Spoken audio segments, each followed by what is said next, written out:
ఒక అజ్ఞాత వ్యక్తి ఇలా అన్నాడు, మీరు ఫిర్యాదు చేసే కష్టమైన ఉద్యోగం కొన్ని వేల మంది నిరుద్యోగుల కళ. మీ సహనాన్ని పరీక్షించే మీ పిల్లలు లేని వారి కళ. చాలా ఇరుకుగా ఉందని మీరు భావించే చిన్న ఇల్లు నిరస్రాయుల కళ.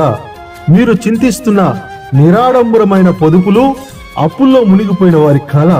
మీరు భారంగా భావించే ఆరోగ్య సమస్యలు ప్రాణాంతకంగా ఉన్న వారి కళ. మీరు కలిగి ఉన్న మనశ్శాంతి, మీరు ఆనందించే ప్రశాంతమైన నిద్ర, మీరు సులభంగా పొందగలిగే భోజనం, యుద్ధంలో దెబ్బతిన్న ప్రాంతాలలో నివసించే వారికి ఇవి కళలు. మనకున్న ప్రతి దానిని మనం గౌరవించాలి. దేవుడు వాక్యం చెప్తుంది యాకోబు 4:14, రేపేమి సంభవించునో మీకు తెలియదు, మీ జీవం ఏపాటిది, మీరు కొంతసేపు కనపడే అంతలో మాయమైపో ఆవిరి వంటి వారే. కనుక ఉన్నదాంట్లో సంతృప్తి, లేని దాని కోసం ఉండకూడదు ప్రీతి. మనం ఏ స్థితిలో ఉన్నను సంతృప్తి కలిగిన జీవితం జీవించే కృపను దేవుడు ఇచ్చునుగాక. ఆమేన్.